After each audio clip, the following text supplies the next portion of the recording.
ಅದು ದೇವರ ಉದ್ದೇಶ ನಮ್ಮ ಜೀವಿತದಲ್ಲಿ ನೆರವೇರುವಂಥದ್ದು. ಅದು ದೇವರ ಆಶೀರ್ವಾದವಾಗಿದೆ. ದೇವರ ಉದ್ದೇಶ ನಮ್ಮ ಜೀವಿತದಲ್ಲಿ ನೆರವೇರುವಂಥದ್ದು ಅದು ಆಶೀರ್ವಾದ ಆಗಿದೆ. ದೇವರ ಆಶೀರ್ವಾದ, ದೇವರ ಉದ್ದೇಶ ನಾವು ಆರೋಗ್ಯವಾಗಿರ್ಬೇಕೆಂಬುದೇ ದೇವರ ಉದ್ದೇಶ. ನಾವು ಸಮಾಧಾನದಿಂದ ಇರಬೇಕೆಂಬುದೇ ದೇವರ ಉದ್ದೇಶ. ದೇವರು ಯಾವತ್ತೂ ಕೂಡ ಮನುಷ್ಯರು ಕಷ್ಟದಲ್ಲಿ ಇರ್ಬೇಕೆಂಬುದನ್ನು ಬಯಸುವುದಿಲ್ಲ. ಕಷ್ಟದಲ್ಲಿ ಇರುವಂತ ಜನರನ್ನ ನೋಡಿ ಅದನ್ನು ಕನಿಕರ ಪಡುವಂತ ದೇವರು. ಸತ್ಯದಲ್ಲಿ ನೋಡ್ತದೆ, ಜನರು ಕಷ್ಟದಿಂದ ಜೀವಿಸುವುದನ್ನ ನೋಡಿ ಆತನು ಕನಿಕರ ಪಟ್ಟನು ಎಂಬುದನ್ನ ಸತ್ಯವೇದದಲ್ಲಿ ನಾವು ನೋಡ್ತೇವೆ. ಕರ್ತನಲ್ಲಿ ಪ್ರೀತಿ ದೇವ ಜನರು, ಈ ದಿನವೂ ಕೂಡ ನಾವು ಅದೇ ಆಶೀರ್ವಾದದ ವಿಷಯದಲ್ಲಿ ನಾವು ಧ್ಯಾನ ಮಾಡೋದಾದ್ರೆ, ನಾವು ಕಳೆದ ವಾರದಲ್ಲಿ ಕೊನೆಯ ಭಾಗದಲ್ಲಿ ಓದಿದಂತ ವಾಕ್ಯವನ್ನು ಓದ್ಕೊಳ್ಳೋಣ. ಮತ್ತಾಯನ ಬರೆದ ಸುವಾರ್ತೆ 6ನೇ ಅಧ್ಯಾಯ 34ನೇ ವಚನ, 33 ಮತ್ತು 34ನೇ ವಚನ. ಮತ್ತಾಯನ ಬರೆದ ಸುವಾರ್ತೆ 6ನೇ ಅಧ್ಯಾಯ 33 ಮತ್ತೆ 34ನೇ ವಚನ. ಹೀಗಿರುವುದರಿಂದ ನೀವು ಮೊದಲು ದೇವರ ರಾಜ್ಯಕ್ಕಾಗಿಯೂ ನೀತಿಗಾಗಿಯೂ ತವಕ ಪಡಿರಿ, ಇವುಗಳ ಕೂಡ ಅವೆಲ್ಲವೂ ನಿಮಗೆ ದೊರಕುವವು. ಆದುದರಿಂದ ನಾಳಿನ ವಿಷಯವಾಗಿ ಚಿಂತೆ ಮಾಡಬೇಡಿರಿ. ನಾಳಿನ ದಿನವು ತನ್ನದನ್ನು ತಾನೇ ಚಿಂತಿಸಿಕೊಳ್ಳುವುದು. ಆ ಹೊತ್ತಿನ ಕಾಟ ಆ ಹೊತ್ತಿಗೆ ಸಾಕು. ಇಲ್ಲಿ ದೇವರ ವಾಕ್ಯದಲ್ಲಿ ಯೇಸು ಸ್ವಾಮಿ ಸ್ಪಷ್ಟವಾಗಿ ಹೇಳ್ತದಾನೆ, ನೀವು ಮೊದಲು ದೇವರ ರಾಜ್ಯಕ್ಕಾಗಿ ನೀತಿಗಾಗಿ ತವಕ ಪಡಿರಿ, ಆಗ ಇವುಗಳ ಕೂಡ ಅವೆಲ್ಲವೂ ನಿಮಗೆ ಕೊಡಲ್ಪಡುವುದು ಅಥವಾ ದೊರೆಯುವುದು ಎಂಬುದಾಗಿ ವಾಕ್ಯ ಹೇಳ್ತದೆ. ನಾವು ಕಳೆದ ವಾರದಲ್ಲಿ ನಾವು ಧ್ಯಾನ ಮಾಡಿದ್ವಿ. ಇವುಗಳ ಕೂಡ ಅಂದ್ರೆ ದೇವರ ವಿಷಯದಲ್ಲಿ ನಾವು ಪ್ರಯತ್ನ ಪಡುವಾಗ, ದೇವರ ವಿಷಯದಲ್ಲಿ ದೇವರ ರಾಜ್ಯಕ್ಕಾಗಿ ನೀತಿಗಾಗಿ ನಾವು ನೀತಿಯ ಮಾರ್ಗದಲ್ಲಿ ಜೀವಿಸುವುದಕ್ಕೆ ನಾವು ಪ್ರಯತ್ನ ಪಡುವಾಗ ಆ ಒಂದು ಆಶೀರ್ವಾದವು ನಮಗೆ ಸಿಗ್ತದೆ. ಅದರ ಜೊತೆಯಲ್ಲಿ ಈ ಲೋಕದಲ್ಲಿ ಬೇಕಾದಂತ ಎಲ್ಲ ಅಗತ್ಯತೆಗಳನ್ನು ಕೂಡ ಆತನು ಒದಗಿಸಿಕೊಡುವಂತನಾಗಿದ್ದಾನೆ. ಈ ದಿನಗಳಲ್ಲಿ ಅನೇಕ ಜನರು ಮಾಡುವಂಥದ್ದು, ಈ ಲೋಕದ ಅಗತ್ಯತೆಗಳು ಸಂಧಿಸಪಡಬೇಕು ಎಂಬುದನ್ನ ಮೊದಲು ಯೋಚನೆ ಮಾಡ್ತಾರೆ. ಅನಂತರವಾಗಿ ಅಥವಾ ದೇವರ ರಾಜ್ಯದ ವಿಷಯದಲ್ಲಿ ಅವರು ಯೋಚನೆಯನ್ನ ಮಾಡೋದಿಲ್ಲ. ಫಸ್ಟ್ ಹೇಳ್ತಾರೆ, ನೀವು ಮೊದಲು ದೇವರ ರಾಜ್ಯದ ವಿಷಯಕ್ಕಾಗಿ, ನೀತಿಗಾಗಿ, ಪರಲೋಕದ ವಿಷಯಕ್ಕೋಸ್ಕರವಾಗಿ ನೀವು ಪ್ರಯತ್ನ ಪಡ್ರಿ. ನೀವು ಮೊದಲು ದೇವರ ರಾಜ್ಯವನ್ನು ಸೇರುವುದಕ್ಕೆ ನೀತಿ ಮಾರ್ಗದಲ್ಲಿ ಜೀವಿಸುವಾಗ ಎಷ್ಟೇ ವಿರೋಧಗಳು, ಎಷ್ಟೇ ಸಂಕಟಗಳು, ಎಷ್ಟೇ ಸಮಸ್ಯೆಗಳು ಬಂದಾಗಿ ಕೂಡ ಅದನ್ನೆಲ್ಲ ಎದುರಿಸಿ ದೇವರಿಗೋಸ್ಕರವಾಗಿ ದೃಢವಾಗಿ ನಿಲ್ಲುವಾಗ ಅನಂತರವಾಗಿ ಏನ್ ಸಿಗ್ತದಂತೆ, ಇವುಗಳ ಕೂಡ ಅವೆಲ್ಲವೂ ನಿಮಗೆ ದೊರೆಯುವುದು. ಅವೆಲ್ಲವೂ ಅಂದ್ರೆ ಈ ಲೋಕದ ಅಗತ್ಯತೆಗಳು, ಈ ಲೋಕದ ಅವಶ್ಯಕತೆಗಳು, ಈ ಲೋಕದಲ್ಲಿ ಪ್ರಕಾರವಾಗಿ ಬೇಕಂತ ಆರೋಗ್ಯ, ಈ ಲೋಕದ ಪ್ರಕಾರವಾಗಿ ಬೇಕಂತ ಸಮಾಧಾನ, ಈ ಲೋಕದ ಪ್ರಕಾರವಾಗಿ ಬೇಕಾದಂತ ಪ್ರತಿಯೊಂದು ಅಗತ್ಯತೆಗಳು ಅನಂತರವಾಗಿ ಸಿಗ್ತದೆ ಎಂಬುದಾಗಿ ಹೇಳ್ತಾರೆ. ಸ್ಪಷ್ಟವಾಗಿ ಹೇಳ್ತಾನೆ. ಅನಂತರವಾಗಿ 34ನೇ ವಚನದಲ್ಲಿ ಹೇಳ್ತಾನೆ ಎಸ್ ಸ್ವಾಮಿ, ಏನ್ ಹೇಳ್ತಾನೆ ವಾಕ್ಯ, ಏನ್ ಹೇಳ್ತಾನೆ 34ನೇ ವಚನ? ನಾಳಿನ ವಿಷಯದಲ್ಲಿ ಏನ್ ಮಾಡ್ಬೇಡ್ರಿ, ಚಿಂತೆ ಮಾಡ್ಬೇಡ್ರಿ. ಹಾಗಾದ್ರೆ ನಿಮ್ಮ ಅಗತ್ಯತೆಯ ವಿಷಯದಲ್ಲಿ ನೀವೇನ್ ಮಾಡ್ಬಾರ್ದು, ಚಿಂತೆ ಮಾಡ್ಬೇಡ್ರಿ. ನನಗೆ ದೇವರ ನೀತಿಗಾಗಿ ಜೀವಿಸುವಾಗ ನನ್ನ ಅಗತ್ಯತೆಗಳು ಸಂಧಿಸಲ್ಪಡ್ತದ. ನಾವು ದೇವರ ರಾಜ್ಯದ ವಿಷಯದಲ್ಲಿ ಪ್ರಯತ್ನ ಪಡುವಾಗ, ಒಂದು ಪರಿಶುದ್ಧತೆಯ ಜೀವಿತವನ್ನ ಜೀವಿಸುವಾಗ ನನ್ನ ಈ ಲೋಕದ ಅಗತ್ಯತೆಗಳು ಸಂಧಿಸಲ್ಪಡ್ತದೆ ಎಂಬುದನ್ನ ನೀವೇನ್ ಮಾಡಬೇಡಿ, ಚಿಂತಿಸಬೇಡ್ರಿ. ನಾಳೆ ನನಗೆ ಬೇಕಾಗಿದ್ದು ಒದಗಿ ಬರ್ತದ, ನಾಳೆ ನನಗೆ ಬೇಕಾದಂತ ಅಗತ್ಯತೆಗಳನ್ನ ಜನರು ಕೊಡ್ತಾರ, ನಾಳೆ ದಿನದಲ್ಲಿ ಜನರು ನನ್ನೊಟ್ಟಿಗೆ ಇರ್ತಾರ, ಈ ವಿಷಯದಲ್ಲಿ ಚಿಂತೆ ಮಾಡಬೇಡ್ರಿ ಎಂಬುದಾಗಿ ಯೇಸು ಹೇಳ್ತಾರೆ. ಆದುದರಿಂದ ನಾಳಿನ ವಿಷಯವಾಗಿ ಏನ್ ಮಾಡ್ಬೇಡ್ರಿ, ಚಿಂತೆ ಮಾಡಬೇಡ್ರಿ ಎಂಬುದಾಗಿ ಯೇಸು. ನಾಳಿನ ವಿಷಯದಲ್ಲಿ ಅಂದ್ರೆ ಮುಂದಿನ ಭವಿಷ್ಯತ್ತಿನ ವಿಷಯದಲ್ಲಿ ನೀವು ಚಿಂತೆ ಮಾಡಬೇಡ್ರಿ. ನಾನು ಇದುವರೆಗೂ ನಿಮ್ಮನ್ನ ಕಾಪಾಡಿ ನಡೆಸಿದ್ದೇನಲ್ವಾ, ಇನ್ನು ಮುಂದೆ ಕೂಡ ಕಾಪಾಡಿ ನಡೆಸ್ತೇನೆ. ನೀವು ನೆನೆಸಿದ್ರ ಈ ಮಾರ್ಚ್ ತಿಂಗಳಲ್ಲಿ ನಿಮ್ಮ ಅಗತ್ಯತೆಗಳು ಸಂಧಿಸಲ್ಪಡ್ತದೆ ಎಂಬುದನ್ನ ನೀವು ನೆನೆಸಿದ್ರ?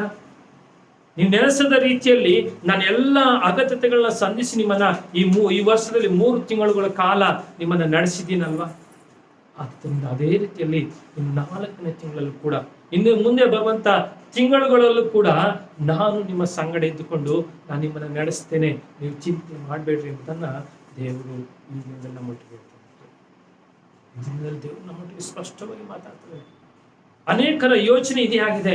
ಅಯ್ಯೋ, ನಾಳೆ ಏನಪ್ಪ ಮಾಡುವುದು? ನಾನು ಯೇಸುವನ್ನು ನಂಬಿ ನಾನು ಚರ್ಚ್ಗೆ ಹೋಗೋದಾದ್ರೆ, ನಾನು ಯೇಸುವನ್ನು ನಂಬಿ ನಾನು ಯೇಸುವನ್ನು ಆರಾಧನೆ ಮಾಡುವಾಗ ಜನರು ನನ್ನನ್ನು ದೂಷಣೆ ಮಾಡ್ತಾರೆ, ಜನರು ನನ್ನನ್ನ ಹೀಯಾಳಿಸ್ತಾರೆ, ಜನರು ನನ್ನ ಮೇಲೆ ಅಪವಾದವನ್ನ ಸಲ್ಲಿಸ್ತಾರೆ ಎಂಬುದಾಗಿ ಅನೇಕರು ಈ ದಿನಗಳಲ್ಲಿ ಭಯ ಪಡುವಂತವರಾಗಿದ್ದಾರೆ. ಅನೇಕರು ಈ ದಿನಗಳಲ್ಲಿ ಭಯ ಪಡುವಂತವರಾಗಿದ್ದಾರೆ. ಜನರನ್ನು ನೋಡಿ ಗೆದರುವಂತವರಾಗಿದ್ದಾರೆ. ಸತ್ಯವೇದ ವಾಕ್ಯ ಹೇಳ್ತದೆ, ನಿನ್ನ ಲೋಕವನ್ನೆಲ್ಲ ಸಂಪಾದನೆ ಮಾಡಿ ನಿನ್ನ ಆತ್ಮ ನಷ್ಟ ಹೊಂದಿದ್ರೆ ಏನು ಪ್ರಯೋಜನ? ನಿನ್ನ ಲೋಕದಲ್ಲಿರುವಂತ ಎಲ್ಲ ಜನರನ್ನ ಸಂಪಾದನೆ ಮಾಡಿ ನಿನ್ನ ಆತ್ಮ ನರಕಕ್ಕೆ ಹೋದ್ರೆ ಏನು ಪ್ರಯೋಜನ ಎಂಬುದಾಗಿದೆ ಸ್ವಾಮಿ. ನೀನು ಈ ಲೋಕದಲ್ಲಿ ಎಲ್ಲ ಜನರನ್ನ ಸಂಪಾದನೆ ಮಾಡ್ಬೋದು. ನೀ ಲೋಕದಲ್ಲಿ ಸಂಪಾದನೆ ಮಾಡಿದಂತ ಜನ ಎಲ್ಲಿವರೆಗೆ ನಿನ್ನ ಸಂಗಡ ಬರ್ತಾರೆ? ಎಲ್ಲಿವರೆಗೆ ನಿನ್ನ ಸಂಗಡ ಬರ್ತಾರೆ? ಎಲ್ಲಿವರೆಗೆ ಹೇಳಿ? ಇಲ್ಲಿ ಭೂಮಿಯಲ್ಲಿ ಬದುಕಿರುವವರೆಗೆ ಅಷ್ಟೇ ಅಲ್ಲ, ನಮ್ಮನ್ನ ಮಣ್ಣಿಗೆ ಹಾಕುವವರೆಗೆ ಬರ್ತಾರೆ. ಮಣ್ಣಿಗೆ ಹಾಕಿ ಮಣ್ಣು ಮುಚ್ಚಿದ ಮೇಲೆ ಅವರ ಮನೆಗೆ ಹೋಗ್ತಾರೆ. ದೇವರು ಸ್ಪಷ್ಟವಾಗಿ ಹೇಳ್ತಾನೆ, ನೀವು ಮೊದಲು ದೇವರ ರಾಜ್ಯಕ್ಕಾಗಿ ನೀತಿಗಾಗಿ ತವಕಬೇಡ್ರಿ. ಈ ಲೋಕದಲ್ಲಿ ಬೇಕಾದಂತ ಮನುಷ್ಯರ ಸಹ ನಿನಗೆ ಆಟೋಮೆಟಿಕ್ ಆಗಿ ಒದಗಿ ಬರ್ತದೆ. ಯಾವಾಗ ನೀನು ನೀತಿಗಾಗಿ ತವಕ ಪಡುವಾಗ, ಮನುಷ್ಯರಿಗೋಸ್ಕರವಾಗಿ ಜೀವಿಸದೆ ದೇವರ ನೀತಿಗೋಸ್ಕರವಾಗಿ ಸತ್ಯದ ಮಾರ್ಗದಲ್ಲಿ ಜೀವಿಸುವಾಗ ನಿಮಗೆ ಬೇಕಾದಂತ ಜನರ ಸಹಾಯ ಆಟೋಮೆಟಿಕ್ ಆಗಿ ನಿನ್ನ ಹಿಂದೆ ಬರ್ತದೆ. ಜನರನ್ನು ಹುಡುಕಿ ಹೋಗುವಂತ ಅಗತ್ಯತೆ ಇಲ್ಲ. ಜನರ ಸಹಾಯವನ್ನ ಕೇಳಿಕೊಂಡು ಹೋಗುವಂತ ಅಗತ್ಯತೆ ಇಲ್ಲ. ಯೇಸು ಹೇಳ್ತಾರೆ, ನಾಳಿನ ಬಗ್ಗೆ ಚಿಂತೆ ಮಾಡಬೇಡ. ನಿನ್ನೆನಿಸ್ಬೋದು, ನಾನು ಇವತ್ತು ಚೆನ್ನಾಗಿದ್ದೇನೆ, ನಾಳೆ ಒಂದು ವೇಳೆ ನನಗೆ ಕಷ್ಟ ಬಂದಾಗ ಜನರ ಸಹಾಯ ನನಗೆ ಒದಗಿ ಬರ್ತದಾ ಎಂಬುದಾಗಿ ನೀನು ಯೋಚನೆ ಮಾಡ್ತಾ ಇರ್ಬೋದು. ದೇವರು ಹೇಳ್ತದೆ, ನೀನು ನಾಳೆ ಬಗ್ಗೆ ಯೋಚನೆ ಮಾಡಬೇಡ. ನಾಳೆ ಜನರ ಸಹಾಯ ಸಿಗ್ತದ ಎಂಬುದಾಗಿ ನೀನು ಯೋಚನೆ ಮಾಡಬೇಡ. ನಾಳೆ ಜನರು ನನಗೆ ಕಷ್ಟದಲ್ಲಿದ್ದಾಗ ನನಗೆ ಸಹಾಯ ಮಾಡೋದಕ್ಕೆ ಬರ್ತಾರೆ ಎಂಬುದಾಗಿ ನೀನು ಚಿಂತೆ ಮಾಡಬೇಡ. ದೇವರು ಹೇಳ್ತಾನೆ, ನಾಳೆ ಬಗ್ಗೆ ಚಿಂತೆ ಮಾಡಬೇಡ ಎಂಬುದಾಗಿ. ನಾಳೆ ಬಗ್ಗೆ ಚಿಂತೆ ಮಾಡಬೇಡ ಎಂಬುದಾಗಿ. ನಾವು ಇನ್ನೊಂದು ವಾಕ್ಯವನ್ನು ಓದ್ಕೊಳ್ಳೋಣ. ಪೌಲನು ಎಫೆಸದವರಿಗೆ ಬರೆದ ಪತ್ರಿಕೆ 3ನೇ ಅಧ್ಯಾಯ 20ನೇ ವಚನ.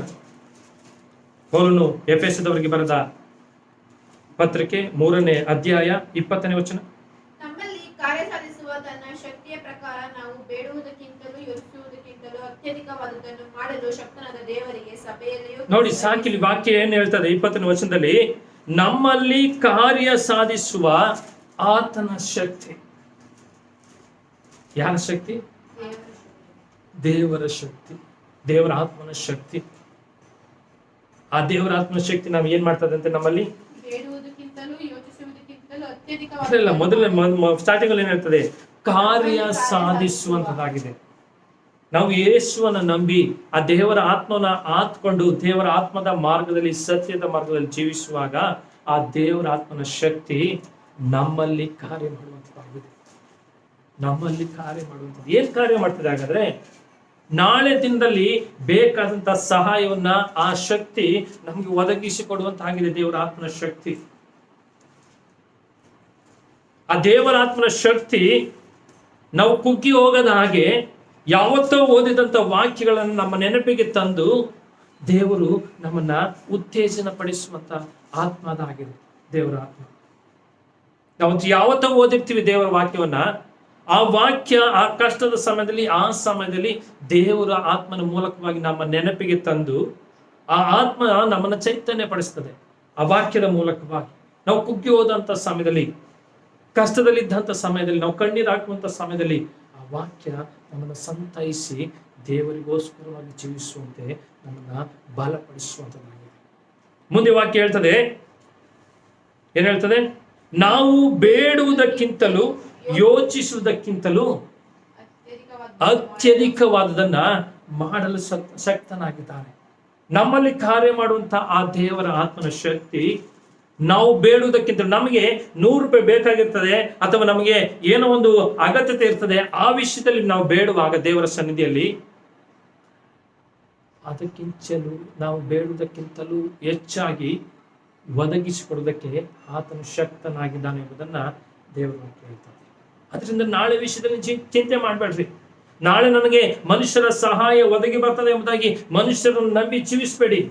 ಸತ್ಯವಾದ ವಾಕ್ಯ ಹೇಳ್ತದೆ, ಮನುಷ್ಯರನ್ನ ನಂಬುವುದಕ್ಕಿಂತ ದೇವರನ್ನು ನಂಬುವುದು ಎಷ್ಟೋ ಮೇಲು.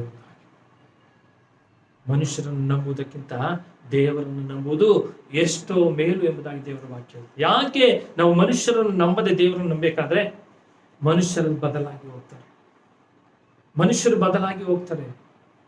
ದಿನದಿಂದ ದಿನಕ್ಕೆ ಮನುಷ್ಯರ ಆಲೋಚನೆಗಳು ಬದಲಾಗ್ತದೆ, ಮನುಷ್ಯರ ಸ್ವಭಾವಗಳು ಬದಲಾಗ್ತದೆ, ಮನುಷ್ಯರ ನಡವಳಿಕೆಗಳು ಬದಲಾಗ್ತದೆ. ಆದ್ದರಿಂದ ಮನುಷ್ಯರನ್ನು ನಂಬುವುದಕ್ಕಿಂತ ಬದಲಾಗದೆ ಇರುವಂತಹ ಆ ದೇವರನ್ನ ನಂಬುವುದು ಎಷ್ಟೋ ಮೇಲು ಎಂಬುದಾಗಿ ದೇವರು ಹೇಳ್ತಾರೆ. ಸತ್ಯವೇದ ಹೇಳ್ತದೆ, ನಾವು ನಂಬಿರುವಂತಹ ಆ ಯೇಸು ಕ್ರಿಸ್ತನು ನೆನ್ನೆ ಇದ್ದಾಗ ಈ ದಿನ ಇದ್ದಾಗೆ ನಾಳೆ ಕೂಡ ಇರುವಂತಹ ದೇವರು. ಆತ ಎಂದಿಗೂ ಬದಲಾಗುವುದಿಲ್ಲ. ಆತನ ಮಾತಿನಲ್ಲಿ ಬದಲಾವಣೆ ಇಲ್ಲ, ಆತನ ಆಶೀರ್ವಾದದಲ್ಲಿ ಬದಲಾವಣೆ ಇಲ್ಲ, ಆತನ ಕರೆಯುವಿಕೆಯಲ್ಲಿ ಬದಲಾವಣೆ ಇಲ್ಲ. ಜೀವಿಸ್ತಾ ಇದ್ದೇವೆ, ನಾವು ಯಾರನ್ನು ನಂಬಿ ಜೀವಿಸ್ತಾ ಇದ್ದೀವಿ ಈ ಲೋಕದಲ್ಲಿ? ನಾವು ದೇವರನ್ನು ನಂಬಿ ಜೀವಿಸುವುದಾದ್ರೆ ನಾವು ದೇವರನ್ನು ಬಿಡದೆ ಬರೀ ಇರಬೇಕಲ್ವಾ? ಯಾಕೆ ನಾವು ದೇವರನ್ನು ಬಿಟ್ಟು ದೂರ ಹೋಗ್ತೀವಿ? ಯಾಕೆ ನಾವು ದೇವರನ್ನ ಬಿಟ್ಟು ಮನುಷ್ಯರ ಆಲೋಚನೆ ಪ್ರಕಾರವಾಗಿ ಜೀವಿಸ್ತಾ ಇದ್ದೇವೆ? ದೇವರು ಸ್ಪಷ್ಟವಾಗಿ ಹೇಳ್ತಾನೆ, ನಾಳಿನ ವಿಷಯದಲ್ಲಿ ನೀವು ಚಿಂತೆ ಮಾಡಬೇಡ್ರಿ. ನೀವು ನೆನೆಸ್ತೀರಾ ನಾಳೆ ಆ ಮನುಷ್ಯರಿಂದ ನನಗೆ ಸಹಾಯ ಒದಗಿ ಬರ್ತದೆ ಎಂಬುದಾಗಿ? ಅವರು ಬದಲಾಗಿ ಹೋಗುವುದು ನಾಳೆ. ನೀವು ನೆನೆಸಿದ ರೀತಿಯಲ್ಲಿ ನಿಮಗೆ ಅವರು ಸಹಾಯ ಮಾಡದೇ ಇರಬಹುದು. ವಾಕ್ಯ ಸ್ಪಷ್ಟವಾಗಿ ಹೇಳ್ತದೆ, ನಾವು ಬೇಡುವುದಕ್ಕಿಂತಲೂ ಯೋಚಿಸುವುದಕ್ಕಿಂತಲೂ ಅತ್ಯಧಿಕವಾಗಿ, ನಮ್ಮ ಯೋಚನೆಗಿಂತಲೂ ಅತ್ಯಧಿಕವಾಗಿ ಕೊಡಲು ಶಕ್ತನಾಗಿದ್ದಾನೆ. ನಮ್ಮ ಯೋಚನೆ ಈ ಲೋಕದ ಪ್ರಕಾರವಾದಂತಹ ಯೋಚನೆ ಆಗಿರ್ತದೆ, ಈ ಲೋಕದ ಪ್ರಕಾರವಾದಂತಹ ಅಗತ್ಯತೆಗಳ ಯೋಚನೆ ಆಗಿರ್ತದೆ ಹೊರತು ನಾವು ಆತ್ಮಿಕ ವಿಷಯವಾದ ಯೋಚನೆಗಳಾಗಿರೋದಿಲ್ಲ. ನಮ್ಮ ಯೋಚನೆ ದೇವರ ರಾಜ್ಯದ ವಿಷಯದಲ್ಲಿ ಯೋಚನೆ ಆಗಿರುವುದಿಲ್ಲ, ನೀತಿಯ ವಿಷಯದಲ್ಲಿ ನಮ್ಮ ಯೋಚನೆ ಆಗಿರುವುದಿಲ್ಲ. ಸತ್ಯವಾದ ವಾಕ್ಯ ಹೇಳ್ತದೆ, ಮನುಷ್ಯರ ಆಲೋಚನೆಗಳಿಗಿಂತ ದೇವರ ಆಲೋಚನೆ ಉನ್ನತವಾದದ್ದು. ದೇವರು ಮನುಷ್ಯರ ಮೇಲೆ ಇಟ್ಟಿರುವಂತಹ ಉದ್ದೇಶ, ಆಲೋಚನೆ ಅದು ಯಾವಾಗಲೂ ಉನ್ನತವಾದದ್ದಾಗಿರ್ತದೆ. ಯಾವಾಗಲೂ ನಮ್ಮ ಯೋಚನೆಗಿಂತ ಬಹಳ ಮೇಲಾದಂತ ಯೋಚನೆಯನ್ನ ದೇವರು ನಮ್ಮ ಮೇಲೆ ಇಟ್ಟಿದ್ದಾನ್ರಿ. ದೇವರು ನಮ್ಮ ಮೇಲೆ ಒಂದು ದೊಡ್ಡ ಉದ್ದೇಶವನ್ನು ಇಟ್ಟಿದ್ದಾನೆ, ದೊಡ್ಡ ಒಂದು ಗುರಿಯನ್ನು ಇಟ್ಟಿದ್ದಾನೆ. ಈತನ ಮೂಲಕವಾಗಿ, ಈಕೆಯ ಮೂಲಕವಾಗಿ ಈ ಒಂದು ಪ್ರಾಂತ್ಯದಲ್ಲಿ ಈ ಒಂದು ದೊಡ್ಡ ಕಾರ್ಯವನ್ನು ಮಾಡಬೇಕೆಂಬುದಾಗಿ ದೇವರು ಉದ್ದೇಶ ಇಟ್ಟು ನಮ್ಮನ್ನು ಆರಿಸಿಕೊಂಡಿದ್ದಾನೆ. ಆ ಉದ್ದೇಶವನ್ನು ನಾವು ಸರಿಯಾಗಿ ಅರಿತುಕೊಳ್ಳದೆ, ಆ ಉದ್ದೇಶವನ್ನು ನಾವು ಸರಿಯಾಗಿ ಯೋಚನೆ ಮಾಡದೆ, ಈ ಲೋಕದಲ್ಲಿ ಕಷ್ಟಗಳು ಬಂದಾಗ, ಈ ಲೋಕದಲ್ಲಿ ಮನುಷ್ಯರ ವಿರೋಧಗಳು ಬಂದಾಗ ದೇವರಿಂದ ದೂರ ಆಗಿ ಹೋಗ್ತೇವೆ. ಆವಾಗ ದೇವರಿಂದ ದೂರ ಆದಾಗ ಆ ದೇವರ ಉನ್ನತವಾದಂತಹ ಆಲೋಚನೆ ನಮ್ಮ ಜೀವಿತದಲ್ಲಿ ನೆರವೇರುವುದಿಲ್ಲ. ದೇವರ ನಮ್ಮ ಉನ್ನತವಾದಂತಹ ಆ ಉದ್ದೇಶ ನಮ್ಮ ಜೀವಿತದಲ್ಲಿ ನೆರವೇರುವುದಿಲ್ಲ. ಯಾಕೆ ನಮ್ಮ ಜೀವಿತದಲ್ಲಿ ಆಶೀರ್ವಾದ ತಡೆಯಾಗ್ತದೆ? ನಾವು ದೇವರ ನೀತಿಯ ಮಾರ್ಗದಲ್ಲಿ ಜೀವಿಸ್ತಾ ಇಲ್ಲ, ದೇವರ ಉದ್ದೇಶದ ಪ್ರಕಾರವಾಗಿ ನಾವು ನಡೀತಾ ಇಲ್ಲ. ಆದ್ದರಿಂದಲೇ ನಮ್ಮ ಆಶೀರ್ವಾದ ತಡೆಯಾಗ್ತಾ ಇದೆ. ದೇವರು ಹೇಳ್ತಿದ್ರೆ, ನೀನು ನಾಳೆಯ ವಿಷಯದಲ್ಲಿ ಚಿಂತೆ ಮಾಡ್ತಾರೆ. ನಾಳಿನ ವಿಷಯದಲ್ಲಿ ಚಿಂತೆ ಮಾಡ್ಕೊಳ್ತಾರೆ. ನಾಳೆ ನನ್ನ ಮಕ್ಕಳಿಗೆ ಏನ್ ಕೊಡ್ಬೇಕೆಂಬುದನ್ನ ಯಾರು ಚಿಂತೆ ಮಾಡೋದಿಲ್ಲ, ದೇವರು ಕೂಡ ಚಿಂತೆ ಮಾಡೋದಿಲ್ಲ. ಯಾರು ಚಿಂತೆ ಮಾಡ್ತಾರೆ? ನಾಳೆನೆ ಚಿಂತೆ ಮಾಡ್ತಾರೆ. ದೇವರು ಆರಿಸಿಕೊಂಡಂತೆ ಈ ಮಕ್ಕಳಿಗೆ ಏನ್ ಕೊಡ್ಬೇಕೆಂಬುದನ್ನ ನಾಳೆ ಬಗ್ಗೆ ಚಿಂತೆ ಮಾಡ್ತಾರೆ. ಮಕ್ಕಳಿಗೆ ಏನ್ ಕೊಡ್ಬೇಕು, ಅದಕ್ಕೆ ಅನೇಕ ಉದಾಹರಣೆಗಳನ್ನ ದೇವರು ಸತ್ಯವೇದದಲ್ಲಿ ನಮಗೆ ಕೊಟ್ಟಿದ್ದಾರೆ. ದೇವರು ಸತ್ಯವೇದದಲ್ಲಿ ಕೊಟ್ಟಿದ್ದಾರೆ. ಅದನ್ನ ಹೇಳ್ತಾನೆ, ಆಕಾಶದಲ್ಲಿ ಹಾರಾಡುವಂತ ಅಕ್ಕಿಗಳನ್ನ ನೋಡ್ರಿ, ಅವು ಬಿತ್ತುವುದಿಲ್ಲ, ಕೊಯ್ಯುವುದಿಲ್ಲ, ಅವುಗಳಿಗೆ ತಕ್ಕ ಸಮಯದಲ್ಲಿ ಆಹಾರವನ್ನು ಒದಗಿಸಿಕೊಡುವಂತ ನಾನು ಅವುಗಳಿಗಿಂತ ಹೆಚ್ಚಿನವರಾದಂತ ನಿಮಗೆ ನಾನು ನಿಮ್ಮನ್ನು ಕೊಡದಿರ್ತೇನೆ ಎಂಬುದಾಗಿ ಅದನ್ನ ಹೇಳ್ತಾನೆ. ಹೌದಲ್ವ? ಅಕ್ಕಿಗಳೆಲ್ಲರೂ ಬಿತ್ತುತ್ತದ, ಎಲ್ಲರೂ ಕೊಯ್ದು ಶೇಖರಣೆ ಮಾಡಿ ಇಡ್ತದ, ಅಯ್ಯೋ ನಾಳೆಗೆ ಬೇಕೆಂಬುದಾಗಿ. ಅದಕ್ಕೆ ಚಿಂತೆ ಇಲ್ಲ. ಮುಂಜಾನೆ ಎದ್ದಾಗಲೇ ಆ ಹಕ್ಕಿಗಳು ಸ್ವರವನ್ನು ನಾವು ಕೇಳ್ತೇವಲ್ವಾ, ಹಕ್ಕಿಗಳು ದೇವರನ್ನು ಸ್ತುತಿಸ್ತದೆ. ದೇವರೇ, ಈ ದಿನವೂ ಕೂಡ ನಮಗೆ ಬೇಕಾದನ್ನು ಒದಗಿಸಿಕೊಡು ಎಂಬುದಾಗಿ ಆ ಪ್ರಾಣಿಗಳು ಕೂಡ ದೇವರನ್ನು ಸ್ತುತಿಸ್ತದೆ. ಮನುಷ್ಯರಲ್ಲಿ ಆ ಗುಣ ಕಡಿಮೆ ಇದೆ. ಕೀರ್ತನೆಗಾರನು ಹೇಳ್ತಾನೆ 150ನೇ ಕೀರ್ತನೆಯಲ್ಲಿ ಕೊನೆಯ ಭಾಗದಲ್ಲಿ, ಜೀವ ಉರುವ ಶ್ವಾಸ ಇರುವಂತ ಎಲ್ಲವೂ ಆತನನ್ನ ಸ್ತುತಿಸಲಿ ಎಂಬುದಾಗಿ. ಜೀವ ಶ್ವಾಸ ಇರುವಂತ ಎಲ್ಲವೂ. ಓದೋಣ ವಾಕ್ಯನ 150ನೇ ಕೀರ್ತನೆ ಕೊನೆಯ ಭಾಗದಲ್ಲಿ.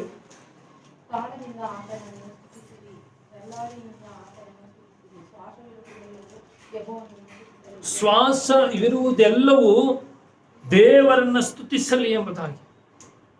ನಮಗೆ ಜೀವ ಕೊಟ್ಟಿದ್ದಾನೆ, ಇದುವರೆಗೂ ನಮ್ಮನ್ನು ಕಾಪಾಡಿದ್ದಾನೆ. ವಿಶೇಷವಾಗಿ ಈ 3ನೇ ತಿಂಗಳ, ಈ ಮಾರ್ಚ್ ತಿಂಗಳ 28ನೇ ತಾರೀಕಿನವರೆಗೆ ನಮ್ಮನ್ನ ಕಾಪಾಡಿ ನಡೆಸಿದ್ದಾನಲ್ವ. ನಾವು ದೇವರಿಗೆ ಸ್ತುತಿಸ್ತಾ ಇದ್ದೀವ, ದೇವರನ್ನ ಆರಾಧನೆ ಮಾಡ್ತಾ ಇದ್ದೀವ. ಅನೇಕ ಜನರು ಇದು ದೇವರ ದಿನ ಎಂಬುದನ್ನೇ ಮರ್ತು ಹೋಗ್ತಾರೆ. ಇವತ್ತು ನಾವು ದೇವರನ್ನ ಆರಾಧಿಸುವಂತ ಸಮಯ ಎಂಬುದನ್ನ ಮರ್ತು ಹೋಗ್ತಾರೆ. ನಾವು ಹೇಗೆ ಜೀವಿಸ್ತಾ ಇದ್ದೇವೆ?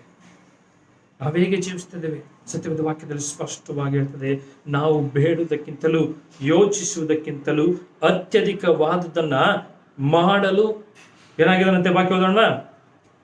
ಶಕ್ತನಾದ ದೇವರಿಗೆ ನಾವು ಸಭೆಯಾಗಿ ಸೇರಿ ಕ್ರಿಸ್ತ ಯೇಸುವಿನಲ್ಲಿಯೂ ತಲತಲಾಂತರಕ್ಕೂ ಯುಗ ಯುಗಾಂತರಕ್ಕೂ ಸ್ತೋತ್ರ. ನಾವು ಯಾವಾಗಲೂ ಯುಗ ಯುಗಾಂತರಗಳಿಗೂ ಅಂದ್ರೆ ಯಾವಾಗಲೂ ತಲಾಂತರಗಳವರೆಗೆ ನಾವೇನ್ ಮಾಡ್ಬೇಕಂತೆ? ದೇವರಿಗೆ ಸ್ತೋತ್ರವನ್ನು ಸಲ್ಲಿಸಬೇಕು. ಈ 28ನೇ ತಾರೀಕಿನವರೆಗೆ ನಮ್ಮನ್ನು ಕಾಪಾಡಿದನಲ್ಲ, ಈ 28ನೇ ತಾರೀಕಿನವರೆಗೆ ನಮ್ಗೆ ಬೇಕಾದಂತ ಎಲ್ಲವನ್ನು ಒದಗಿಸಿದನಲ್ವ. ನಾವು ನೆನೆಸ್ಬೋದು, ಅಯ್ಯೋ ನಮಗೆ ಅದು ಬೇಕಾಗಿತ್ತು, ಅದು ಕೊಡ್ಲಿಲ್ಲ. ಆದ್ರೂ ಯಾವ ಕೊರತೆ ಇಲ್ಲದಾಗಿ ಇದುವರೆಗೂ ನಿಮ್ಮನ್ನ ಜೀವ ಕೊಟ್ಟು ಇದುವರೆಗೂ ನಡೆಸಿದನಲ್ವ. ದೇವರಿಗೆ ಸ್ತೋತ್ರ ಕೇಳ್ತದೆ. ಯುಗ ಯುಗಾಂತರಗಳು ತಲಾಂತರಕ್ಕೂ ಆತನಿಗೆ ಸ್ತೋತ್ರವನ್ನ ಸಲ್ಲಿಸಬೇಕು ಎಂಬುದಾಗಿ. ಕರ್ತನಲ್ಲಿ ಪ್ರೀತಿ ದೇವಜನರೇ, ಆತ ನಮ್ಮನ್ನು ಆರಿಸಿಕೊಂಡಂಥದ್ದು ಯಾವುದೋ ಒಂದು ಲೋಕದ ಪ್ರಕಾರವಾದಂತಹ ಒಂದು ಕಾರ್ಯವನ್ನು ನಮ್ಮಲ್ಲಿ ಮಾಡುವುದಕ್ಕಲ್ಲ. ಆತನ ಉದ್ದೇಶವನ್ನು ಈ ಲೋಕದಲ್ಲಿ ನೆರವೇರಿಸುವುದಕ್ಕೆ, ಈ ಪ್ರಾಂತ್ಯದಲ್ಲಿ ನೆರವೇರಿಸುವುದಕ್ಕೆ ಆತ ನಮ್ಮನ್ನು ಆರಿಸಿಕೊಂಡಿದ್ದಾನೆ. ಅದನ್ನು ನಾವು ಸ್ಪಷ್ಟವಾಗಿ ತಿಳ್ಕೊಳ್ಬೇಕು. ಈ ಒಂದು ಪ್ರಾಂತ್ಯದಲ್ಲಿ ಅನೇಕ ಜನರಿದ್ದಾರೆ, ಅವರೆಲ್ಲರನ್ನ ಬಿಟ್ಟು ಯಾಕೆ ದೇವರು ನಮ್ಮನ್ನು ಆರಿಸಿಕೊಂಡಿದ್ದಾನೆ ಅಂದ್ರೆ, ನಮ್ಮ ಮೂಲಕವಾಗಿ ಆರಿಸಿಕೊಂಡಂತ ನನ್ನ ಮೂಲಕವಾಗಿ, ನಿನ್ನ ಮೂಲಕವಾಗಿ ಏನೋ ಒಂದು ಮಹತ್ತಾದಂತ ಕಾರ್ಯವನ್ನ ಮಾಡುವುದಕ್ಕೆ ಆತನು ಉದ್ದೇಶವುಳ್ಳವನಾಗಿದ್ದಾನೆ. ಅದನ್ನು ನಾವು ಸ್ಪಷ್ಟವಾಗಿ ಅರಿತುಕೊಳ್ಬೇಕು. ಇನ್ನೊಂದು ವಾಕ್ಯ ನಾವು ಓದ್ಕೊಳ್ಳೋಣ. ಎಫೆಸದವರಿಗೆ ಬರೆದ ಪತ್ರಿಕೆ 4ನೇ ಅಧ್ಯಾಯ 7ನೇ ವಚನ. ಆದರೆ ಕ್ರಿಸ್ತನು ನಮ್ಮಲ್ಲಿ ಒಬ್ಬನಿಗೆ ಅನುಗ್ರಹಿಸಿದ ಪ್ರಕಾರವೇ ಅವನವನಿಗೆ ಕೃಪಾವರವು ದೊರಕಿದೆ. ನೋಡಿ, ಇಲ್ಲಿ ವಾಕ್ಯ ಹೇಳ್ತದೆ, ದೇವರು ನಮ್ಮಲ್ಲಿ ಒಬ್ಬನಿಗೆಲ್ಲ ಒಬ್ಬೊಬ್ಬನಿಗೆ ಅನುಗ್ರಹಿಸಿದ ಪ್ರಕಾರವೇ ಅವನವನಿಗೆ ಕೃಪಾವರಗಳನ್ನ ದೊರಕಿದೆ, ಕೊಟ್ಟಿದ್ದಾನೆ. ಅಂದ್ರೆ ಎಲ್ಲರಿಗೂ ಒಂದೇ ರೀತಿಯಾದಂತ ಆಶೀರ್ವಾದವನ್ನು ಆತನು ಕೊಟ್ಟಿಲ್ಲ, ಹೌದಲ್ವಾ? ನಮ್ಮ ಸಭೆಯಲ್ಲಿ ಬರುವಂತಹ ಎಲ್ಲರಿಗೂ ಎಲ್ಲ ಅಗತ್ಯತೆಗಳು ಸಂಧಿಸಿಲ್ಲ. ಒಬ್ಬೊಬ್ಬರಿಗೆ ಅವರದೇ ಆದಂತ ಕೊರತೆಗಳಿದೆ, ಪ್ರತಿಯೊಬ್ಬರಿಗೂ ಅವರದೇ ಆದಂತ ಸಮಸ್ಯೆಗಳಿದೆ, ಕುಟುಂಬದಲ್ಲಿ ವೈಯಕ್ತಿಕವಾದಂತ ಅನೇಕ ಕೊರತೆಗಳಿದೆ, ಸಮಸ್ಯೆಗಳಿದೆ. ವಾಕ್ಯ ಅದನ್ನು ಹೇಳ್ತದೆ. ಕ್ರಿಸ್ತನು ಅವರನ್ನ ಆರಿಸಿಕೊಂಡಂತ, ಕ್ರಿಸ್ತನು ಯಾರನ್ನ ಆರಿಸಿಕೊಂಡದನೋ ಅವನಿಗೆ ಒಬ್ಬೊಬ್ಬನಿಗೆ ಅನುಗ್ರಹಿಸಿದ ಪ್ರಕಾರವಾಗಿ, ಕೆಲವರಿಗೆ ಒಳ್ಳೆ ರೀತಿಯಲ್ಲಿ ಆಡುವಂತ ಒಂದು ಸ್ವರವನ್ನ ಕೊಟ್ಟಿರ್ತಾನೆ, ಒಳ್ಳೆ ರೀತಿಯಲ್ಲಿ ದೇವರಿಗೆ ಪ್ರಸಂಗ ಮಾಡುವಂತ ಒಂದು ಒಂದು ಯೋಚನೆಯನ್ನ, ಒಂದು ವರವನ್ನ, ದೇವರ ಶಕ್ತಿಯನ್ನ, ಜ್ಞಾನವನ್ನ ಕೊಟ್ಟಿರ್ತಾನೆ. ದೇವರಿಗೋಸ್ಕರವಾಗಿ ಏನಾರು ಸಹಾಯ ಮಾಡ್ಬೇಕೆಂಬ ಒಂದು ಮನಸ್ಸನ್ನ ಕೆಲವರಿಗೆ ಕೊಟ್ಟಿರ್ತಾನೆ. ದೇವರ ರಾಜ್ಯದ ವಿಷಯದಲ್ಲಿ ಏನಾರು ಒಂದು ಕಾರ್ಯವನ್ನ ನನ್ನಿಂದ ಸಾಧ್ಯವಾದಷ್ಟು ಮಾಡ್ಬೇಕೆಂಬಂತದನ್ನ ಕೆಲವರಿಗೆ ಯೋಚನೆಗಳನ್ನ ಕೊಟ್ಟಿರ್ತಾನೆ. ಎಲ್ಲರಿಗೂ ಒಂದೇ ರೀತಿಯಾದಂತಹ ಯೋಚನೆಗಳಿರಲ್ಲ. ದೇವರು ಅದನ್ನ ಹೇಳ್ತದೆ, ಒಬ್ಬೊಬ್ಬನಿಗೆ ಅನುಗ್ರಹಿಸಿದ ಪ್ರಕಾರವೇ ಅವನವನಿಗೆ ಕೃಪಾವರಗಳು ಸಿಗ್ತವೆ. ನಾನು ಈ ರೀತಿ ಹೇಳ್ತೇನೆ, ಎಲ್ಲರಿಗೂ ಒಂದೇ ರೀತಿಯಾದಂತಹ ಆಶೀರ್ವಾದವನ್ನು ಆತನು ಕೊಡೋದಿಲ್ಲ. ಆತನು ಒಬ್ಬೊಬ್ಬರಿಗೆ ಒಂದು ರೀತಿಯಾದ ಆಶೀರ್ವಾದ. ಒಬ್ಬರಿಗೆ ಹಣಕಾಸಿನ ಆಶೀರ್ವಾದ, ಅಂದ್ರೆ ಒಬ್ಬರಿಗೆ ಸಮಾಧಾನದ ಆಶೀರ್ವಾದ, ಒಬ್ಬೊಬ್ಬರಿಗೆ ಒಂದು ಆರೋಗ್ಯದ ವಿಷಯದಲ್ಲಿ ಆಶೀರ್ವಾದ, ಒಬ್ಬೊಬ್ಬರಿಗೆ ಕುಟುಂಬದ ವಿಷಯದಲ್ಲಿ ಆಶೀರ್ವಾದ. ದೇವರು ಅವರವರ ನಡತೆಗೆ ತಕ್ಕಂತ ಆಶೀರ್ವಾದವನ್ನ ಕೊಡೋದಕ್ಕೆ ಶಕ್ತನಾಗಿದೆ.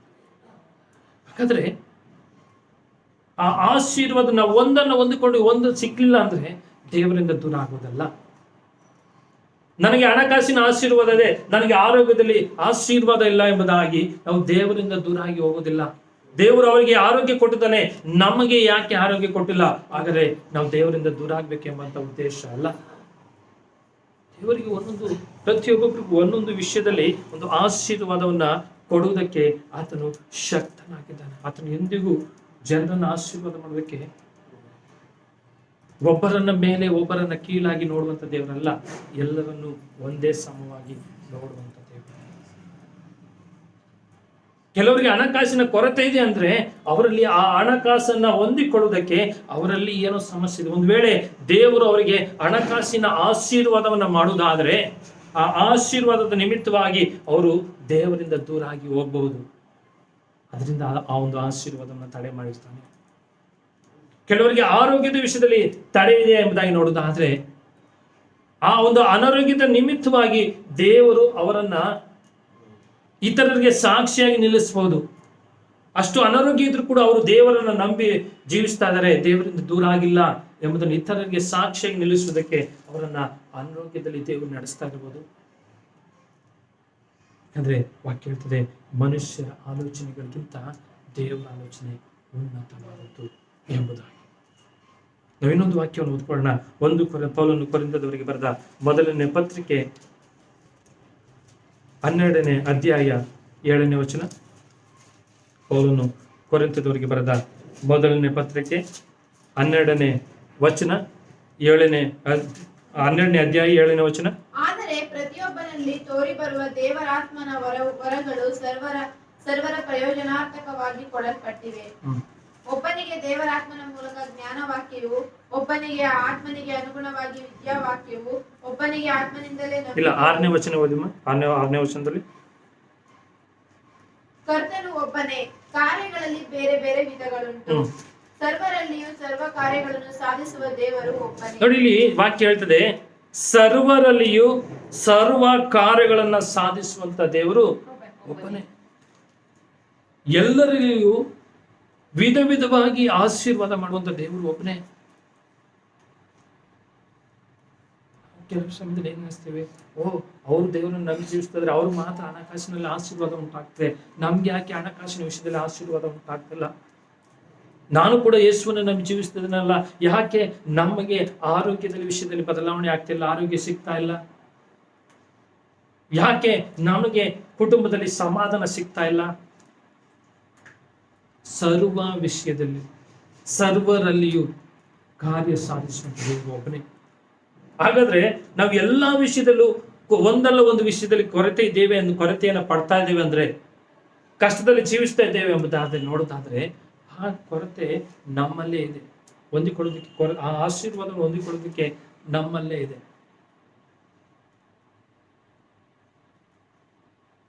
ಅದನ್ನ ನಾವು ತಿಳ್ಕೋಬೇಕು.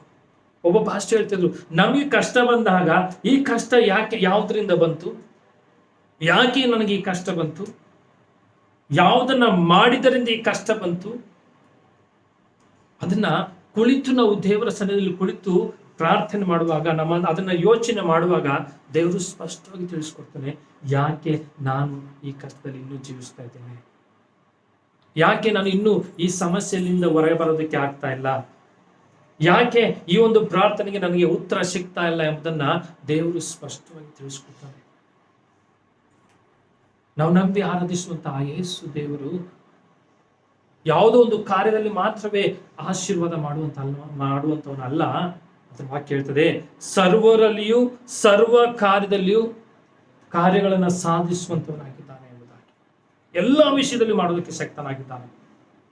ಅದು ಹಣಕಾಸಿನ ವಿಷಯ ಇರಬಹುದು, ಕುಟುಂಬದ ವಿಷಯ ಇರಬಹುದು, ಕೆಲಸದ ವಿಷಯ ಇರಬಹುದು, ಆರೋಗ್ಯದ ವಿಷಯ ಇರಬಹುದು, ಸಮಾಧಾನದ ವಿಷಯ ಇರ್ಬೋದು. ಎಲ್ಲಾ ವಿಷಯದಲ್ಲೂ ಕಾರ್ಯ ಮಾಡೋದಕ್ಕೆ ಆತನು ಶಕ್ತನಾಗಿದ್ದಾನೆ. ಅದನ್ನು ನಾವು ಹೊಂದಿಕೊಳ್ಳೋಕ್ಕೆ ನಾವು ಪ್ರಯತ್ನ ಪಡಬೇಕು. ನಾವು ಕುಳಿತುಕೊಳ್ಬೇಕು. ಸನ್ನಿಧಿಯಲ್ಲಿ ಕುಳಿತು ಯಾಕೆ ಇದು ತಡೆ ಆಗ್ತಾ ಇದೆ, ಯಾಕೆ ಇದು ನನ್ನ ಜೀವಿತದಲ್ಲಿ ಇನ್ನೂ ನೆರವೇರ್ತಾ ಇಲ್ಲ, ಆತನ ಬಳಿಯಲ್ಲಿ ಕುಳಿತಾಗ ದೇವರು ಸ್ಪಷ್ಟವಾಗಿ ತಿಳಿಸ್ಕೊಂಡು, ನೀನು ಈ ಕಾರ್ಯ ಮಾಡಿದ್ದರಿಂದ ನೀನು ಈ ಸಮಸ್ಯೆಯಲ್ಲಿ ಸಿಕ್ಕಾಕೊಂಡಿದೀಯಾ, ನೀನು ಈ ಒಂದು ಕೆಲಸವನ್ನ ಮಾಡಿದ್ದರಿಂದ ಈ ಸಮಸ್ಯೆಯಿಂದ ನೀವು ಹೊರಬರೋದಕ್ಕೆ ಸಾಧ್ಯ ಆಗ್ತಾ ಇಲ್ಲ ಎಂದನ್ನು ಸ್ಪಷ್ಟವಾಗಿ ತಿಳಿಸಿಕೊಡುವಂತ ದೇವರು ಆತನಾಗಿದ್ದಾರೆ.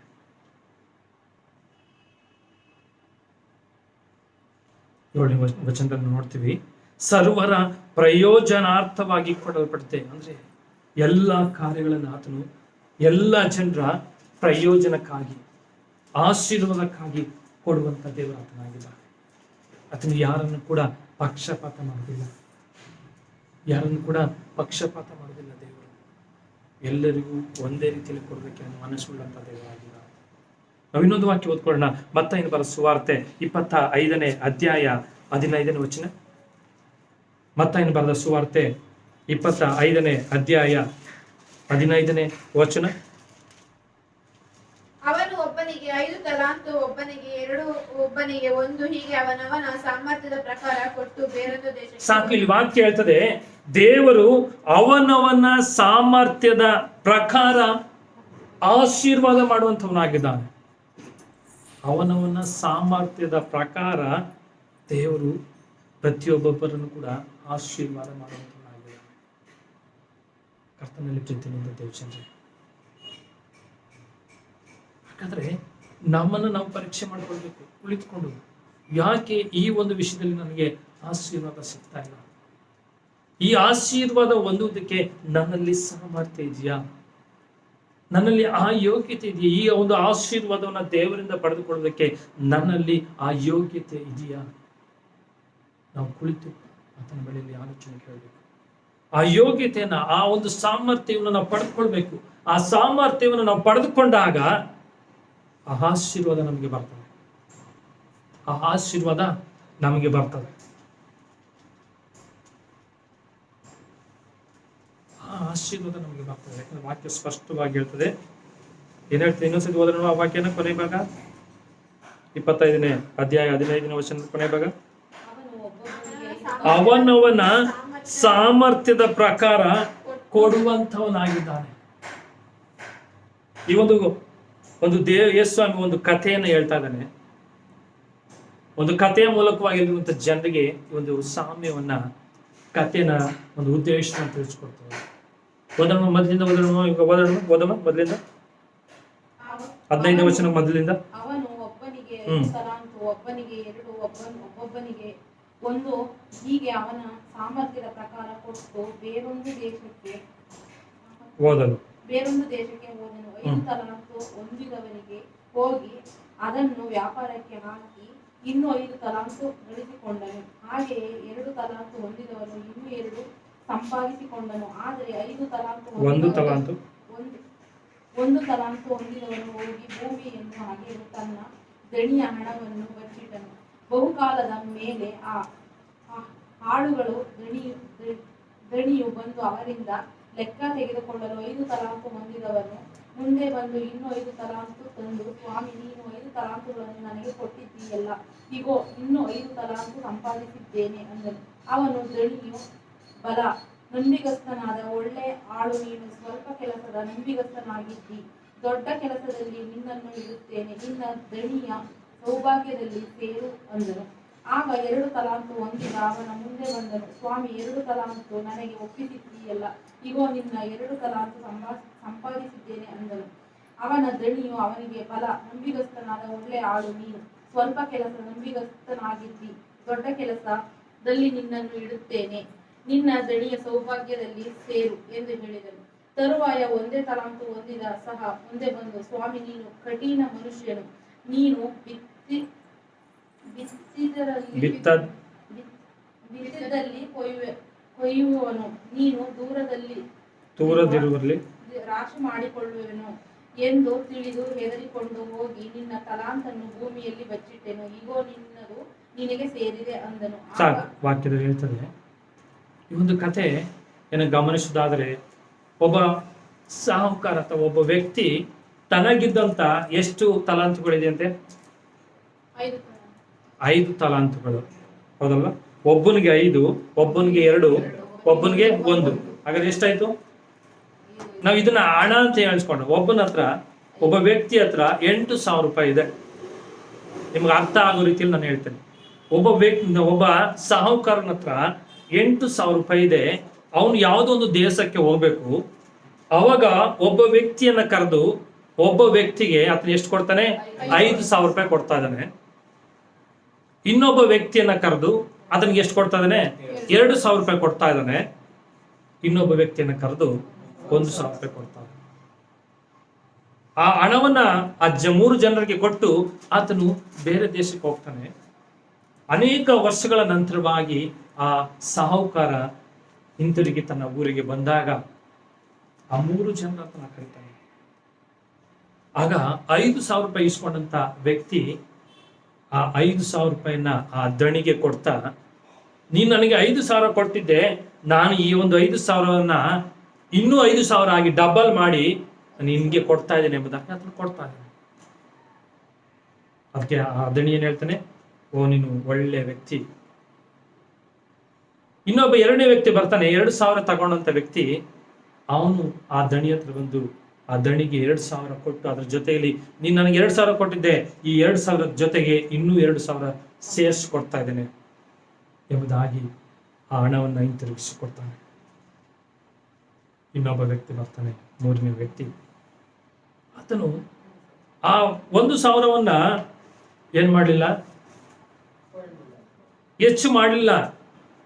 ಒಂದು ವೇಳೆ ಆ ದಣಿ ಬಂದ್ರೆ ಅವನಿಗೆ ಹಿಂತಿರುಗಿಸಿ ಕೊಡ್ಬೇಕಲ್ಲ ಎಂಬುದಾಗಿ ಒಂದು ಬೀರಲ್ಲೋ ಒಂದು ಲಾಕರಲ್ಲೋ ಆ 1,000 ಹಾಗೆ ಸೇಕರಿಸಿಟ್ಟಿದ್ದಾನೆ. ಆ ದಣಿ ಬಂದಾಗ ಆ ದಣಿಗೆ ಕೊಡ್ತದೆ, ನೀನು ಕೊಟ್ಟಂತ 1,000 ರೂಪಾಯಿ ತಗಪ್ಪ, ಅದನ್ನ ಹಾಗೆ ಜೋಪಾನ ಮಾಡಿಟ್ಟಿದ್ದೇನೆ, ಅದನ್ನ ನಾನು ಖರ್ಚು ಮಾಡಲಿಲ್ಲ, ಬೇರೆದಕ್ಕೆ ಉಪಯೋಗಿಸ್ಕೊಳ್ಳಿಲ್ಲ, ಅದನ್ನು ಹೆಚ್ಚು ಕೂಡ ಮಾಡಲಿಲ್ಲ, ನಿಮ್ಗೆ ಹೇಗೆ ಕೊಟ್ಟಿಯೋ ಹಾಗೆ ಇಟ್ಟಿದ್ದೇನೆ ಎಂಬುದಾಗಿ 1,000 ಹಿಂತಿರುಗಿ ಆ 1,000 ಕೊಟ್ಟದನ್ನ ಹಿಂತಿರುಗಿ ಹಾಗೆ ಕೊಡುವಂತ ವ್ಯಕ್ತಿಗೆ ಆ ವ್ಯಕ್ತಿ ಏನ್ ಹೇಳ್ತಾನೆ? ಓದನು ಮುಂದೆ. ಇಗೋ ನೀನು ತಂದಿದ್ದು ಅಂದನು. ಆಗ ದಣಿಯು ಅವನಿಗೆ, ಮೈಗಳ್ಳನಾದ ಕೆಟ್ಟ ಆಳು ನೀನು. ನಾನು ಬಿತ್ತದಿರುವಲ್ಲಿ ಕುಯ್ಯುವವನು, ತೂರದಿರುವಲ್ಲಿ ರಾಶಿ ಮಾಡಿಕೊಳ್ಳುವವನು ಎಂದು ತಿಳಿದೀಯಾ? ಹಾಗಾದರೆ ನೀನು ನನ್ನ ಹಣವನ್ನು ಸಾಹುಕಾರರಲ್ಲಿ ಬಡ್ಡಿಗೆ ಹಾಕಬೇಕಿತ್ತು. ನಾನು ಬಂದು ನನ್ನದನ್ನು ಬಡ್ಡಿ ಸಹಿತ ಪಡೆದುಕೊಳ್ಳುತ್ತಿದ್ದೆನು ಎಂದು ಹೇಳಿ ತನ್ನ ಸೇವಕರಿಗೆ ಅವನಿಂದ ಆ ತಲಾಂತು ತೆಗೆದು 10 ತಲಾಂತು ಇದ್ದವನಿಗೆ ಕೊಡಿರಿ.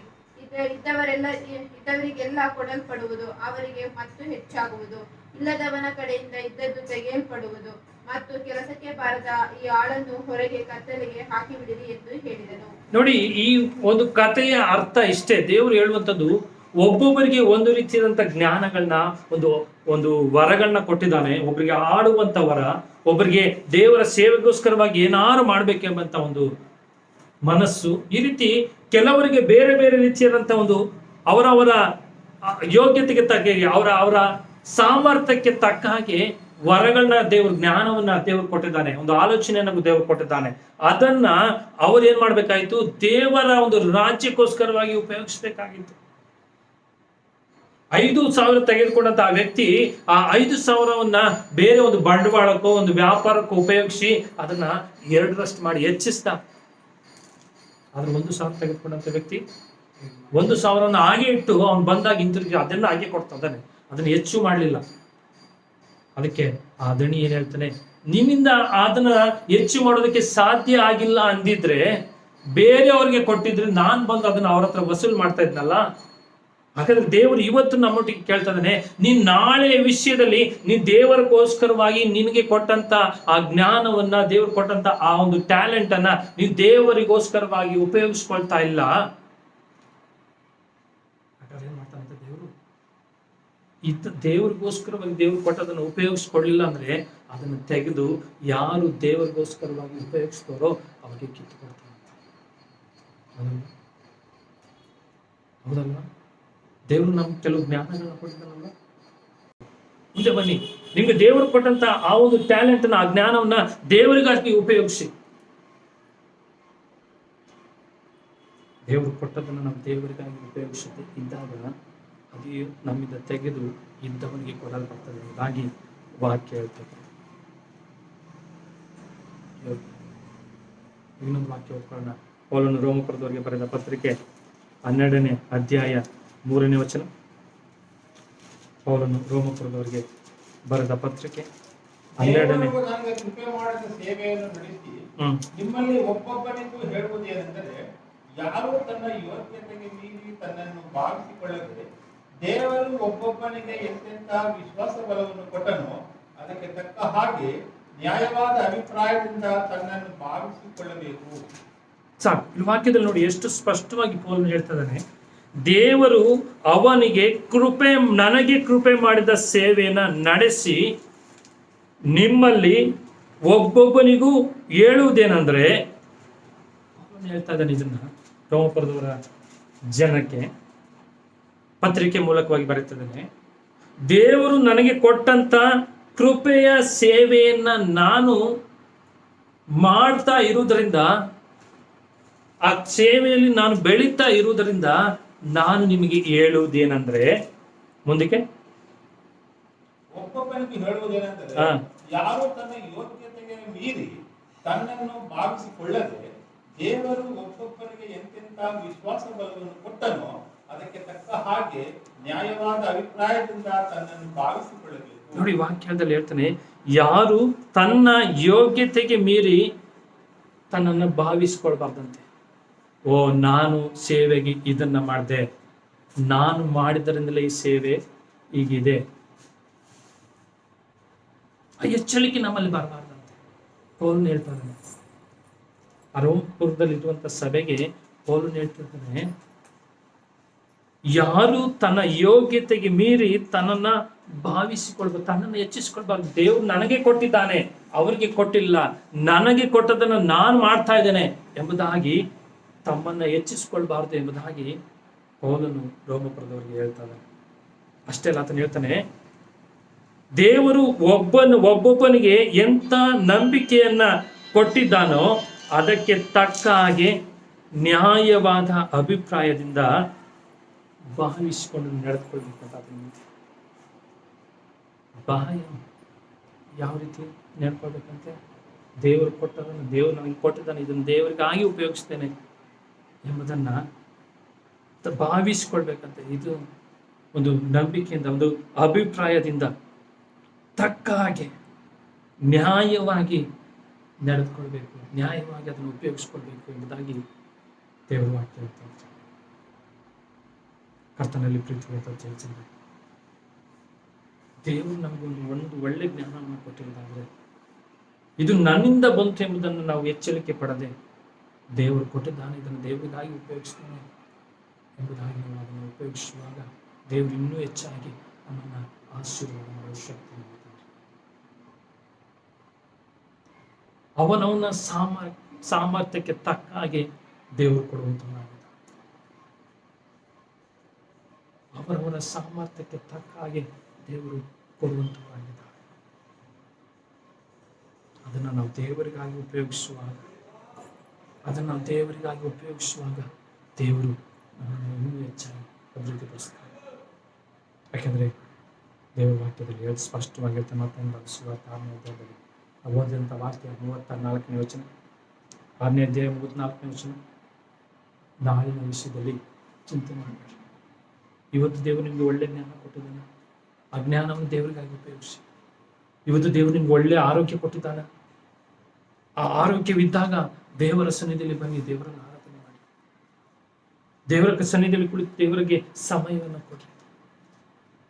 ದೇವರು ಕೊಟ್ಟಂತ ಆರೋಗ್ಯವನ್ನು, ದೇವರು ಕೊಟ್ಟಂತ ಸಮಯವನ್ನ ನೀವು ಲೋಕದ ಪ್ರಕಾರವಾಗಿ ಉಪಯೋಗಿಸಬಾರದು. ಅದನ್ನು ದೇವರಿಗಾಗಿ ಉಪಯೋಗಿಸುವಾಗ ದೇವರು ಇನ್ನೂ ಹೆಚ್ಚಾಗಿ ನಿಮ್ಗೆ ಇನ್ನೂ ಸಮಯ ಕೊಡ್ತಾನೆ, ದೇವರಿಗೋಸ್ಕರವಾಗಿ ಇನ್ನೂ ಮಾಡೋದಕ್ಕೆ ಬಲ ಕೊಡ್ತಾನೆ, ದೇವರಿಗೋಸ್ಕರವಾಗಿ ಸೇವೆಗೋಸ್ಕರವಾಗಿ ಕೊಡೋದಕ್ಕೆ ಇನ್ನೂ ಹೆಚ್ಚಾಗಿ ಕೊಡ್ತಾನೆ. ಅಯ್ಯೋ, ನಾನು ಇರುವಂಥದ್ದನ್ನು ನಾವು ದೇವರಿಗೆ ಕೊಟ್ಟರೆ ನನಗೆ ಎಲ್ಲಿ ಕೊರತೆ ಆಗ್ತದೆ ಎಂಬುದಾಗಿ ಚಿಂತೆ ಮಾಡಬೇಡಿ. ಇರುವಂತ ಸಮಯನ ನಾನು ದೇವರಿಗೆ ಕೊಟ್ಬಿಟ್ರೆ ನನಗೆ ಲೋಕದ ಪ್ರಕಾರವಾಗಿ ಸ್ನೇಹಿತರೊಟ್ಟಿಗೆ ಸಮಯ ಕಳೆಯೋದಕ್ಕೆ ಸಾಧ್ಯವಾಗುವುದಿಲ್ಲ ಎಂಬುದಾಗಿ ನೀವು ಚಿಂತೆ ಮಾಡಬೇಡ್ರಿ. ಇರುವಂತ ಸಮಯನ ದೇವರಿಗೆ ಸಮಯ ಯೇಸುವಿನ ಬಳಿಯಲ್ಲಿ ಆಗಿನ ಕಾಲದ ಜನರು ಯೇಸುವಿನ ಬಳಿಗೆ ಬರ್ತಾರೆ, ಒಂದು ನಾಣ್ಯವನ್ನು ತೆಗೆದುಕೊಂಡು ಬರ್ತಾರೆ. ಈ ನಾಣ್ಯವನ್ನ ಅರಸನಿಗೆ ನಾವು ಟ್ಯಾಕ್ಸ್ ಕಟ್ಟುವುದು ಸರಿಯೋ ಎಂಬುದಾಗಿ ಕೇಳುವಾಗ ಯೇಸುಸ್ವಾಮಿ ಆ ಜನರ ಹತ್ರ ಕೇಳ್ತಾರೆ, ಆ ನಾಣ್ಯ ನನಗೆ ತೋರಿಸಿ, ಆ ನಾಣ್ಯದಲ್ಲಿ ಯಾರ ಮುದ್ರೆ ಇದೆ? ಅವ್ರು ಹೇಳ್ತಾರೆ, ಅರಸನ ಮುದ್ರೆ ಇದೆ ಅಂತ ಹೇಳಿದಾಗ ಯೇಸುಸ್ವಾಮಿ ಹೇಳ್ತಾರೆ, ಅರಸನದನ್ನ ಅರಸನಿಗೆ ಕೊಡ್ರಿ, ದೇವರದನ್ನ ದೇವರಿಗೆ ಕೊಡ್ರಿ, ದೇವರದನ್ನ ದೇವರಿಗೆ ಕೊಡ್ರಿ, ಲೋಕದ ಪ್ರಕಾರವಾದದನ್ನು ಲೋಕಕ್ಕೆ ಬಿಟ್ಬಿಡ್ರಿ. ನೀವು ಯಾರಾಗಿದ್ದೀರಿ? ನೀವು ಲೋಕದವರಾಗಿದ್ದೀರಾ? ದೇವರ ಮಕ್ಕಳಾಗಿದ್ದೀರಾ? ನಿಮ್ಮನ್ನು ನೀವು ಪರೀಕ್ಷೆ ಮಾಡಿ. ಒಂದು ನಿಮಿಷ